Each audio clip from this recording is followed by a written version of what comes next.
isip nga mga Kristiyano who living in this world, in this broken world with broken people, dili na to maikalimod nga kita usab nagasinati og kalisod sa kinabuhi. Kita usab nga Christian nagasinati og mga problema kasamok sa atong kinabuhi. We are not exempted about all the troubles in life. Usa sa akong mga experience for 16 years, nagtubo ko nga walay mama, walay inahan. I was 6 years old. Katong gikuha na sa Ginoo balik ang kinabuhi sa ako ang mama. Mao nga nagdako gyud ko for 16 years nga walay mama sa ako ang kiliran. Adunay time nga gina-question ako ang Ginoo. Nganong sayo ra kaayo nimo siya gikuha, Lord? Sayo kaayo nga wala man gali ko nakaingon og thank you ma or I love you ma, because I was just 6 years old and ang 6 years old wala pa na siya saktong buot or wala pa na siya kabalog yun kung unsa ang mga kalisod sa kalibutan. Igo lang na siya nga magdula-dula or anything para sa kaugalingon lang. And dili mi dato lisod sab mi financially and sa ko ang hunahuna sa una siguro og naa siguro si mama. Kaning kalisod nga amo ang nagian, siguro dili siya inya nakalisod. Tungod kay naman ko'y mama sa kiliran na ako'y madon. Ma, wala ko'y balon, ma, wala ko'y inya ni. Isa na siya sa mga struggle nga ako ang ginaagian before. Ug lisod gyud siya sa ako Ug kasagaran tungod sa dili maayo nga butang nga atong nasinati. Usahay pod naga-question usab ta sa Ginoo. Dili lang ako, dili lang kita. But most of us question God, why do we experience troubles in our lives? Mayon tag, Lord, ngano man? Nganong inyani ko? Nganong inyani man akong naagian? Nganong puro man ni kalisod, Lord? And nganong dili kani akong gusto, ang ako ang nasinati karon. Nga maayo man ni, nagasimba man ko sa imo, ha, Lord. Nganong naglisod man ko karon. Maingon pagitaw sahay, katulaging way Ginoo, Lord. Okay lagi ilang panimalay. Okay lagi ilang financial na bahin. Familiar, di ba? Familiar kayo. O kabalo ba mo nga dili lang kita, nga Kristiyanon, nga Christian, naga-question usab ana. Nausab usa ka tawo sa Biblia nga makita diha sa Psalm 77. Isa siya ka salmista, writers of the book of Psalm. He is also a prophet. Ug matinud-anon nga worship leader nga nag-service sa Ginoo, nga nag-serve sa Ginoo sa panahon ni King David and King Solomon. Ug siya si Asaph. Nga sama sa atua nakasinati usab ug lain-laing kalisod sa kinabuhi, lain-laing sitwasyon sa kinabuhi. Ug usa sa mga example kay kani atong passage karon, makita nato kung unsa kagubot ang iyang nasinati, ang iyang kasing-kasing. Ingon pa sa ubang mga theologian or mga speaker, mga preacher, that during this time, Asaph is depressed. Nya na nagyud siguro kabugat ang iyang gipamati nga na-depress siya. Mo ni ang ubang ingon sa mga preacher. Aduna siya bugat kaayo nga ginadala-dala nga nagresulta kaniya sa pagbati sa kawalay paglaom. Hangtod sa punto nga iyang gi-question ang Dios. Pero ang pangutana karon, paunsa or giunsa ni Asaph pag-atubang sa iyang sitwasyon, sa kalisod nga sitwasyon, ug paunsa siya nibalik sa presensya sa Ginoo nga nagahatag sa iya og comfort. Atong makita kana samtang atong subayon pag-ayo ang ato ang passage karon nga makita sa Psalm 77. Sa sinugdanan nga mga verse, chapter 77, verse 1 to 3, naghisgot kini bahin sa mga problema o kalisdanan ni Asaph. In verse 1, it says, "My voice rises to God, and I will cry aloud. My voice rises to God, and He will hear me. In the day of my trouble, I sought the Lord. In the night, my hands stretched out without weariness. My soul refused to be comforted. When I remember God, then I am disturbed. When I sigh, then my spirit grows faint." Sala.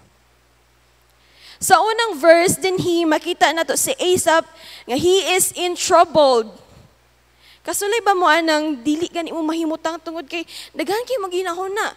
Problema diri, problema didto. Isa na sa mga gibati ni Asaph, he is very troubled because his heart and mind daghan kayo gihunahuna nga mga problema sa kinabuhi. Parehas kay Asaph, grabe sa gyud kagubot sa iyang gipamati nga dili sab siya mahimutang tungod sa mga kabalaka or kalisod sa iyang ginaagian. Pero bisan paana sa iyang gibati, miduol siya sa Ginoo. Og diha makita nato ang kabug-aton sa iyang paghangyo sa Ginoo, pagpangayo og tabang, Lord. Hilak siya sa Ginoo, niduol siya sa Ginoo, kay kabalo siya nga ang Ginoo naminaw ug maminaw gyud sa iya ha. He cried out to the Lord. Ug sa verse makita nato kung giunsa niya gipangita ang Ginoo sa panahon sa iyang kalisdanan. Notice the phrase, "In the night my hands was stretched out without weariness." Naghatag kini og hulagway ni Asaph nga nagapadayon ug kanunay niya gipangita ang Ginoo, constantly seeking the Lord. Lord, Lord, tabangi ko. He is constantly seeking the Lord, the presence of the Lord sa panahon sa iyang kalisdanan, in the midst of his troubled soul. Ug sa tinuod lang, maayo biya ang iyang gibuhat. Niduol siya sa Ginoo, misangpit siya sa Ginoo, kanunay niya gipangita ang Ginoo, ang presensya sa Ginoo. Pero ang problema, ang kasing-kasing ni Asaph, dili anda mo dawat sa comfort. Di ba makalibog, he is asking, pero ang iyang kasing-kasing, dili ay ready mo dawat sa comfort. Ang iyang espiritu, dili nagapa-comfort. Dili nagadawat og comfort ang iyang kasing-kasing ingon siya, ingana siya ka-troubled. Kanabang, naan naman gud unta. Pero, daghan magugugihuna-huna mong dili gud ready. Mudawat ako ang kasing-kasing ana nga comfort, Lord.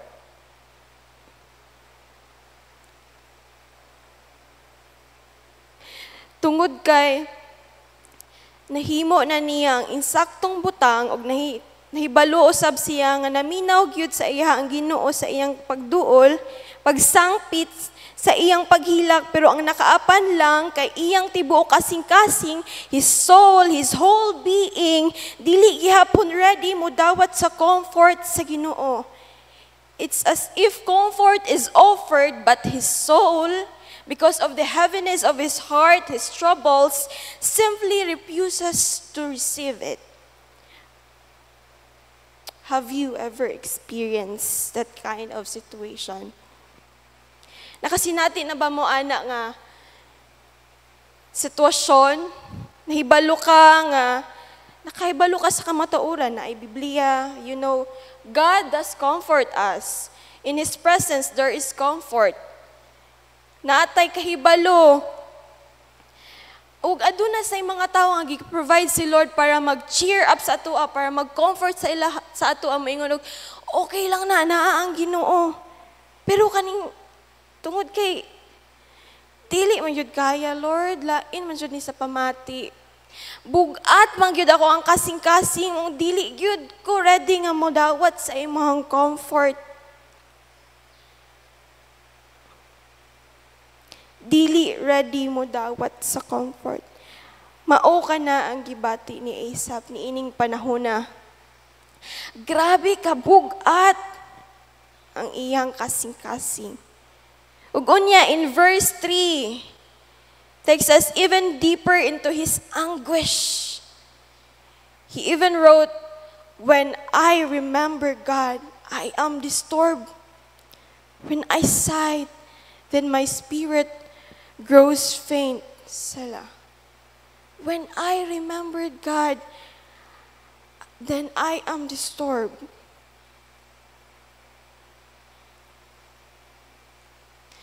Diba? Kung ma-remember na to atong Ginoo, makaingon tag, ay, okay ra na, oy. Naman day ko'y Ginoo. Pero kani si Asaph, lahi iyang nabati. Hala, gubot ang iyang gipamati. When he remembers God, he sighed. Ano bang?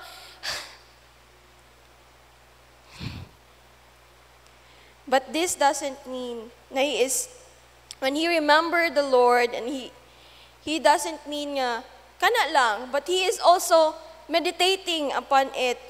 But normally, when we remember God in times of trouble, it gives us strength. Madasig ta. It gives us peace, comfort, courage, and hope. But for Asaph, it is in the opposite side. When he remembered God, he was disturbed and his spirit became weak. Why is that so? Nya na ka-heavy. Nya na ka-heavy ang iyang gibati. Now let's take a look in verse 9-4. When he remembered God, he signs. Ana ba siya? Wala lang siya naghinumdom pero nagpamalandong usab siya. Kasagaran kasi, kung magpamalandong ta og natay problema, makauna-una ta sa Ginoo, ma-refresh gud ato ang faith, ma-refresh gud ato ang, kung naamang galit tay mga kabalaka, inigmukanta ta, nga si Dios, ang Dios ang ato ang dalampanan, ma-comfort ta. Pero balik kasi ang kay Asaph. Verse 4, "You have held my eyelids open. I am so troubled that I cannot speak. I will remember the song. I have considered the days of old, the years of long ago. I will remember my song in the night. I will meditate with my heart and my spirit ponders. Will the Lord reject forever? And will He never be favorable again? Has His loving kindness ceased forever? Has His promise come to an end forever? Has God forgotten to be gracious, or has He in anger withdrawn His compassion?" Sala.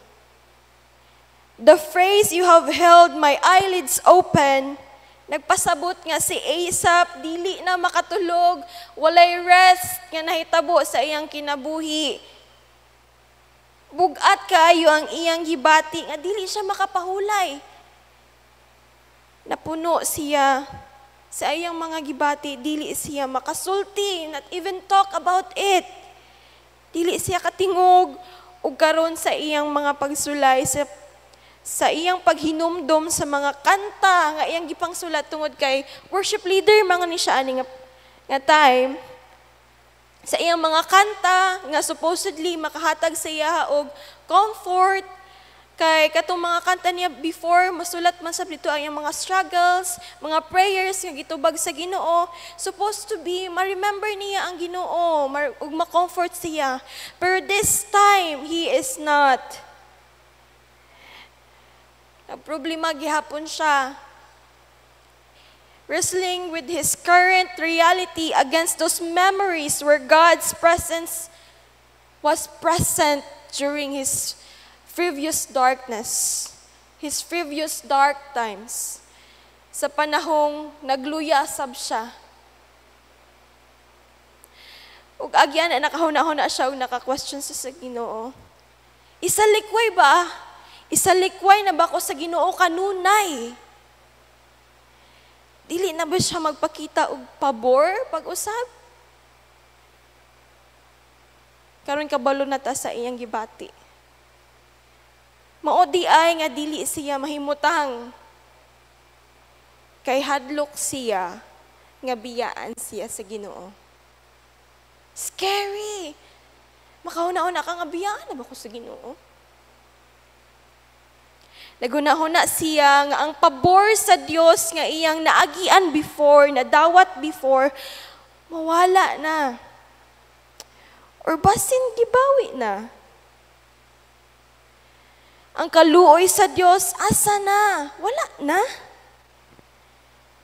Ang pagkamatinud-anon sa Dios, iyang pagka-faithful, ug ang iyang mga saad, natapos na ba?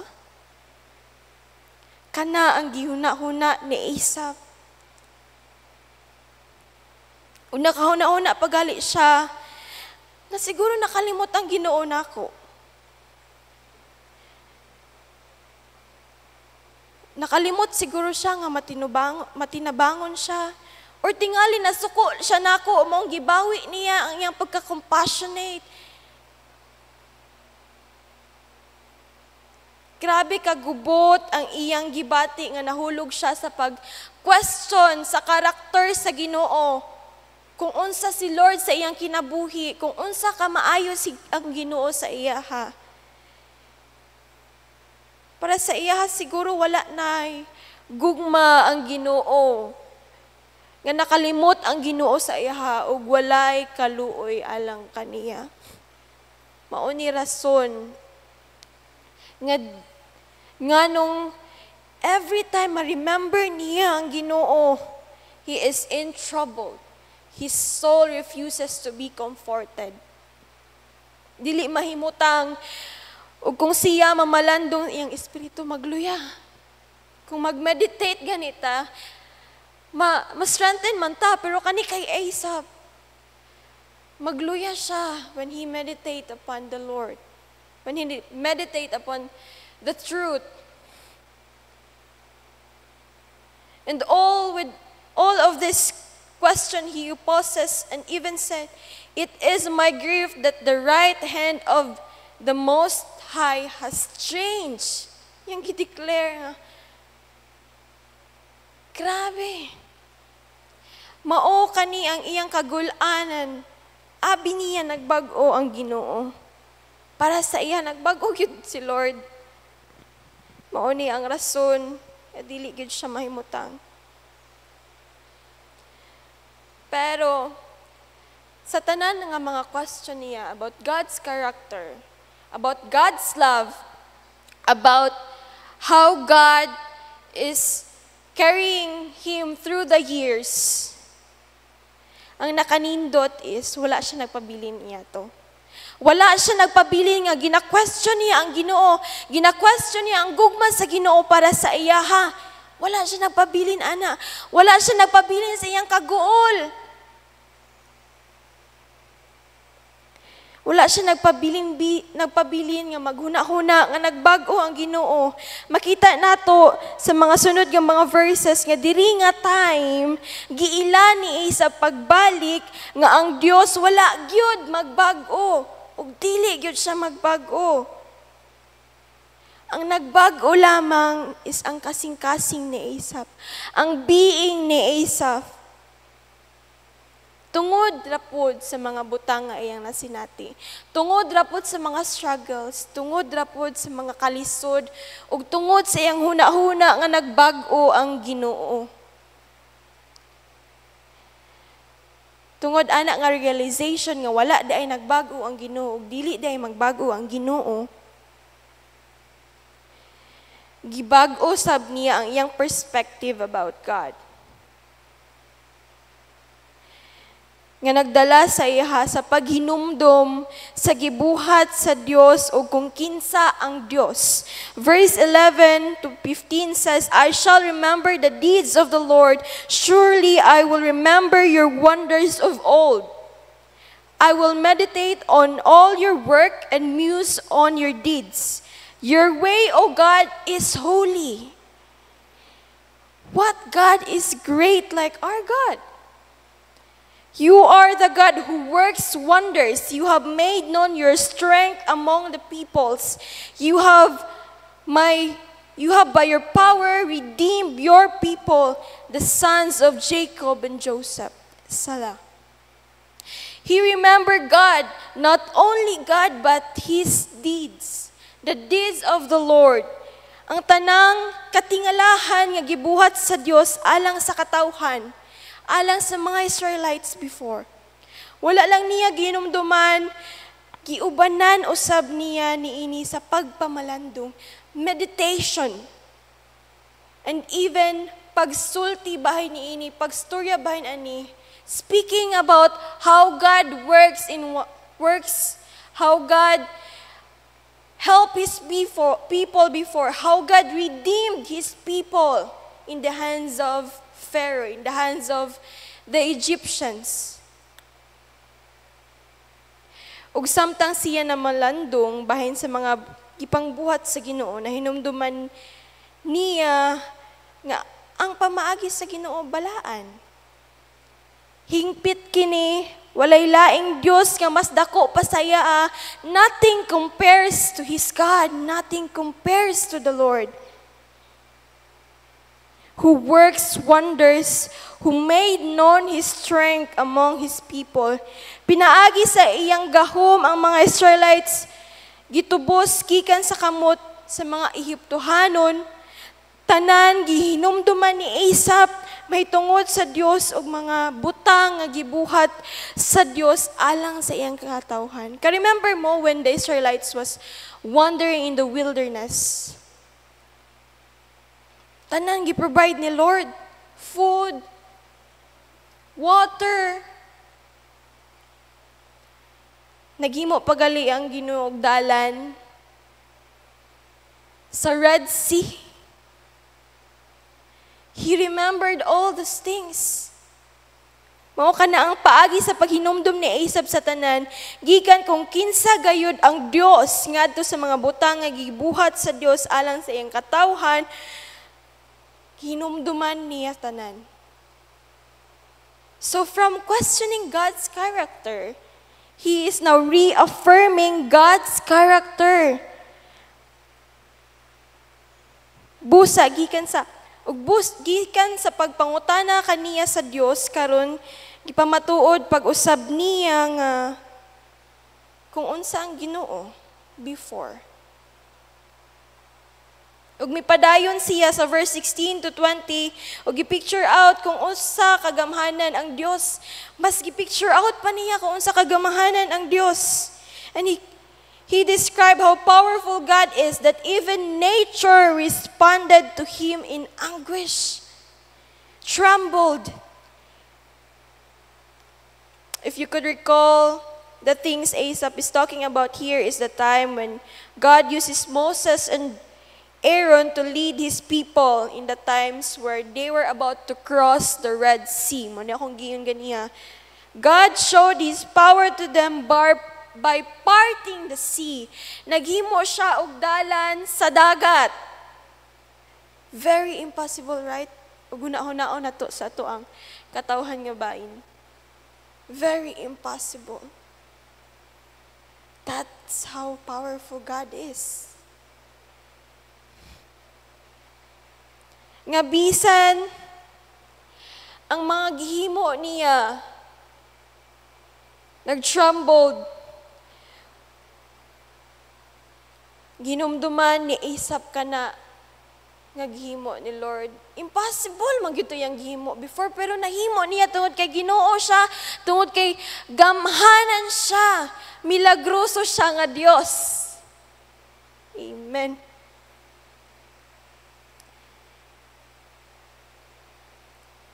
Imagine, muagi ka sa tunga sa dagat. The waters saw you, O God, the waters saw you. They were in anguish. The depths also trembled. The clouds poured out water. The sky gave forth a sound. Your arrows flashed here and there. The sound of your thunder was in whirlwind. The lightnings lit up the world. The earth trembled and shook. Your way in the sea and your paths in the mighty waters. And your footprints may not be known, but you led your people like a flock by the hand of Moses and Aaron. He recalls who God is. Siya ang Diyos nga nag-una sa iyang katawhan gikan sa mga kamot, sa mga Ehiptohano. Siya ang Diyos nga nag-provide sa iyang katawhan og tubig, pagkaon sa dihang naa pa sila sa wilderness. Diyos nga nag-provide sa mga katawhan sa tanan nilang gikinahanglan. Siya ang Diyos nga nag-andam sa yuta sa Kanaan para sa iyang katawhan. Asaph picture out kung unsa kagamhanan ang Diyos, iyang mga pulong, His words, iyang mga binuhat, His creations, iyang mga gihimo before, how He rescued the Israelites, how He provided everything, iyang mga paagi, ang tanan, bahin sa Diyos. In verse 19, makita na to kung giunsa niya paghulagway ang Diyos nga gamhanan. He is the God who made a way where there seems to be no way. He parted the sea. Walay agianan, pero naghimo siya agianan. Wala day agianan na tanawa ni. And lastly, in verse 20, we could see how His power and majestic God deeply cares for His people. Siya ang Diyos nga naghimo paagi diin nga walay paagi, and Asaph knows nga ga-care gid si Lord sa iyang mga katawhan. And because of that, he knows that God also cares for him. Nahibalo si Asaph nga ang Diyos nagpakabana pag-ayo sa iyang mga katawhan. Busa si Asaph usab na comfort tungod kay kabalo siya nga God cares for him. Karon pamaagi sa paghinumdum o pagpamalandong bahin kung kinsa ang Diyos, ang iyang mga nabuhat, iyang mga pamaagi, iyang mga katingalahang gipangbuhat, iyang gahom. Ug ang Dios nga wala nagbago ug dili gyud magbago. Makaingon gyud ko nga na-comfort na gyud si Asaph during this time. As he remember God's wonders, as he remember how God did everything sa iyang sa iyang mga katawhan, he realizes and he was comforted by the Lord. You know what? Remembering the works of the unchanging God brings comfort to a troubled soul. Remembering the works of the unchanging God brings comfort to a troubled soul. Mga igsoon, okay lang nga dili ta okay. Okay lang kung kita mo bati og kagool. It's okay if we feel despair. It's okay if things don't go well as planned, as we planned. Pero kasi ang kasagaran nga problema sa atua, even Christian, kay nagapabilin kita ana nga sitwasyon. Kita mismo nagapabilin ana nga sitwasyon. Kita mismo nagpabilin sa kaguol. Kita mismo naghuna-huna nga nagbago na si Lord. Kita, ato ang self ang problema.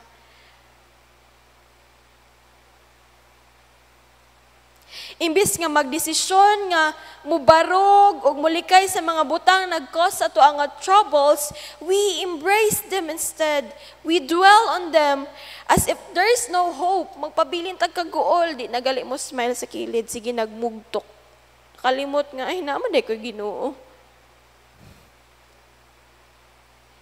Even as Christians, because of how focused we are on the things that bothers us, usahay maghuna-huna ta diritso kung unsaon da ini paghawas dinhi, nga mawala ko dinhi. Diritso ba? Walay ampo-ampo. Kalimot og ampo. Lord, tabang. Ang giuna-una, ay paunsa ganini. Mangutang na lang ko. Kalimot gali og pagpangayo og tabang sa Ginoo. Lord, kinahanglan ko ani. Lord, sakit akong kalawasan, kinahanglan ko og healing. Diretso naman, lakaw.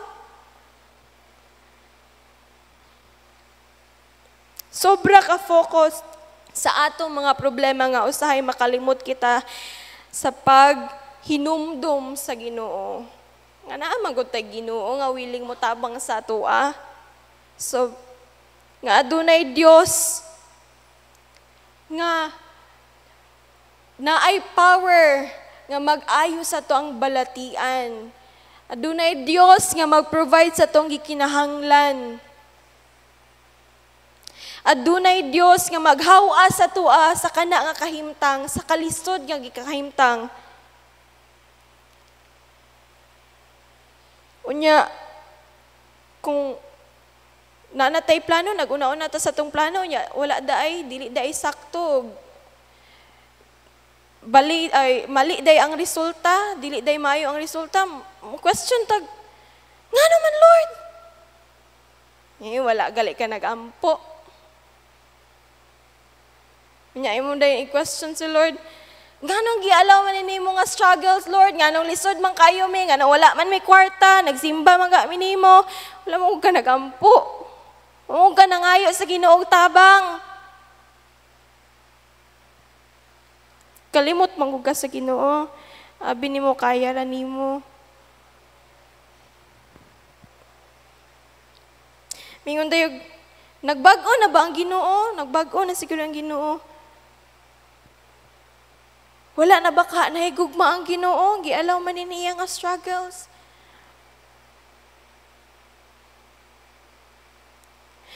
Mga igsuon sa tinuod lang. Kanunay man gyud tang gigugma sa Dios.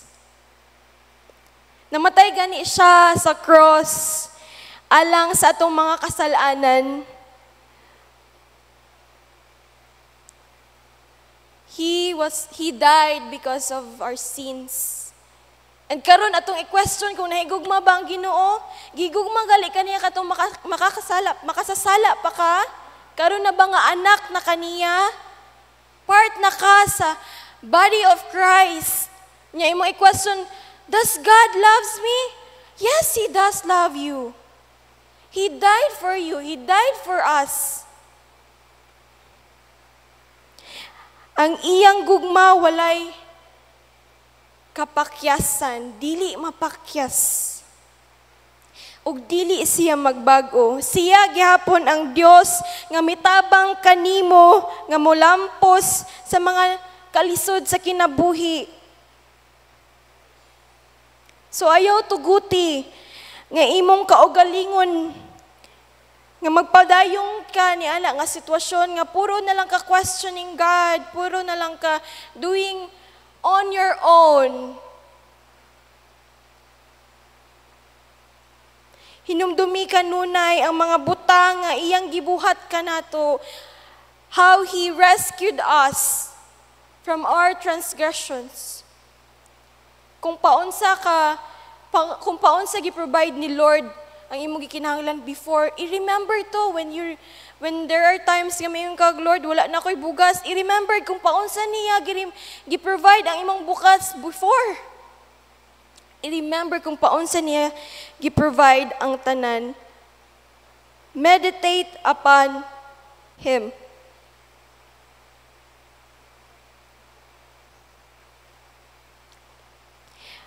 Makasalig kita nga siya gyud dili magbag-o. Ug bisan unsa pa nga panahon, it might be in seasons of waiting, it might be in seasons of asking the Lord for help, or in troubles, sa kalipay, hinumdumi ang Ginoo. Adunay kita Dios nga dili gyud mobiya kanato, ang Dios nga napakabana kanato sama sa iyang pagpakabana sa mga Israelites before. Remembering the works of the unchanging God brings comfort to a troubled soul. So how could we apply this truth? Paunsa man nato ni siya i-apply? Number 1, seek Him and cry out honestly to the Lord. Just like what Asaph did, he seeked the Lord and cried everything to Him. He poured out his emotion, his troubles in the Lord. Hinumdumi kung giunsa kaniya pagluwas sa panahon. Go and pray, talk to Him. Ihatag, isurrender kaniya ang imong kaguol, ang imong troubles, ang tanan ngadto sa Ginoo. Ayaw pugni ang imong emosyon, ang imong kasakit, ang imong mga problema. Tanan nga kabugaton sa imong kasing-kasing. Ayaw tuguti ang imong mga guilt and shame nga ginadala-dala sa kinabuhi, nga mahimong rason nga nung dili kita muduol sa Ginoo ug mangayo og tabang.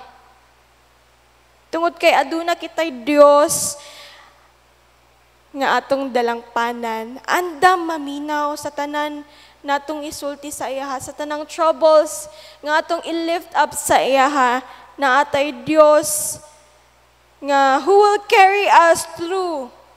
He will surely give you comfort. Second, intentionally remember and meditate on how He and the things He has done for you. Hinumdumi kung giunsa kaniya pagluwas sa panahon sa problema, hinumdumi kung giunsa niya pagtubag imong mga pag-ampo, kung giunsa niya paghatag ang tanan nga imong gikinahanglan, bisan pa ang imong mga gusto lang. Kung giunsa niya pag-ayo ang imong mga sakit, o giunsa niya pag-provide ang imong gikinahanglan, giunsa kaniya pag-bless. Sa labaw pa nga imong angay, hinumdumi nga ang Dios, hinumdumi ang Dios sa tanang panahon sa imong kinabuhi. Read the Bible. Basaha ang pulong sa Ginoo para mas makaila pa ta sa Ginoo, para mas ma-remember pa nato kung unsa siya. And pray to Him. Pour out everything. Pour out everything. And lastly, trust in Him. Salig kaniya. Samtang mag-ampo ka niini, saligi siya. Kana imong pag-ampo na dungog na niya. Ug naa siya'y plano sa imong kinabuhi. Samtang imong hinumduman ang mga butang nga gibuhat sa Dios, alang kanimo himua kana nga motivation nga makabot og pagsalig kaniya. Siya dili gayud magbag-o, siya hangtod sa kahangturan ang Dios, ang atong Dios nga naghigugma pag-ayo kanato. Dili niya gusto nga anaa kita sa kamot sa kaaway. Pan gusto lamang nga anaa kita sa iyang presensya. Nga makapahulay ta sa iyang presensya, nga mahimong makomfort ta sa iyang presence. Pagbaton o pagsalig sa Dios. ang Dios nga kanunay magaluwas sa atua in different circumstances, in different seasons in life.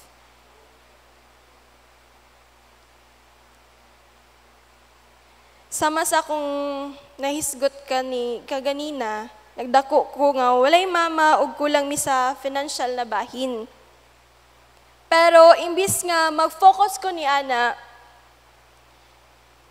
mag-focus ko sa kaguol, mag-focus ko sa pagpangutana nganong gikuha niya akong mamain, kanang sayo pa kaayo, 6 years old pa ko, wala ko'y mama nga nag-atiman sa ko ang anong gikuha niya. Instead nga mag-focus ko ana, I turn to God and trust His plan. Misalig ko sa iyang plano. Adunay mga panahon nga napakyas ko because nagyud siya, nagyud struggle, maka-question gyud ta sa Ginoo. But praise God, kay ang iyang espiritu kanunay nga naga-comfort sa ako. Ako ang actually kinamahuran ko sa among pamilya and sa gingon pa nako financially unstable but kabalo mo nga upat na sa amuang pamilya ang sa anak sa ko mama ang naka-graduate and ako ang last. Ako ang kinamanghuran and ako ang last. Naka-graduate me. Yes, we are financially unstable, but God provided everything. So amazing. Nga makahilak na lang ka sa iyang pagkamaayo, sa iyang gugma, how He provided everything. How He provided people nga motabang sa imuha. That's why thankful ko, aside sa akong family, sa akong home church, o sa mga people nga nagtabang sa ko, kaning compassion, LCC, thankful ko nga na-part ko sa Liloy Child Care and Development Center, LCCDC. Usa na siya sa mga panalangin nga akong nadawat, nga always na ko i-remember, kay kaning LCCDC, nakatabang yun niya sa ko ang compassion. Isa ni siya sa akong i-remember yun padayon and times of kanang financial nga bahin or in times of troubles, makaingon ko gi-provide gali ni Lord before. Nakagraduate gali ko, bisag wala gid ko'y kwarta. Personally, bisag wala gid kwarta ako ang pamilya. Nakagraduate gani ko. I-remember na ko na siya, pagbalik, i-provide yun ni Lord ang tanan. Last year, naoperahan po ko tungod sa appendicitis. And ako kayo ang bill sa hospital. Amazingly, ako ang pamilya walay gibayad ato. Tanan gi-provide ni Lord. Nagamit siya tao. He uses LCCDC. Mga tao, grasya ra gyud sa Ginoo ang tanan. Gi-provide gyud niya ang tanan. Inya na ka maayo ang Ginoo. Inya na siya mahigugma sa ato ang tanan. Ang Dios nga akong gialagaran kanunay nga naga-provide, kanunay nagahawas ako sa kalisod. Kana ang akong Ginoo, kana ato ang Ginoo. Ug tuod man wala ko kabalo sa inyong personal nga bahin. Wala ko kabalo kung unsa inyong ginaagian karon. Kung unsa ang mga problema inyong kinapaningkamutan nga masulbad. Kung unsa wala ko kabalo kung unsa gyud kalisod ang inyong kasinati. Pero rest assured nga ang Dios anaa ka nato, ang Dios who provided everything sa iyang mga katawhan before will always be with us. He will never change. He is the unchanging God in different season in our lives. In times of troubles, in times of circumstances, difficulties, suffering, He will stay the same. He will stay the same. Siya ang Diyos nga nagluwas. Siya ang Diyos nga namatay tungod kanato. Siya pod ang Dios who will carry us through this time, in times of trouble. Ang Dios nga nagluwas kaninyo, balik-balik, bisan unsa pa nga sitwasyon sa inyo, nga inyong atubangon, rest assured, nga naagyod siya, nga magatabang sa inyo ha. Remembering the works of God, the unchanging God, brings comfort to a troubled soul. God bless us all.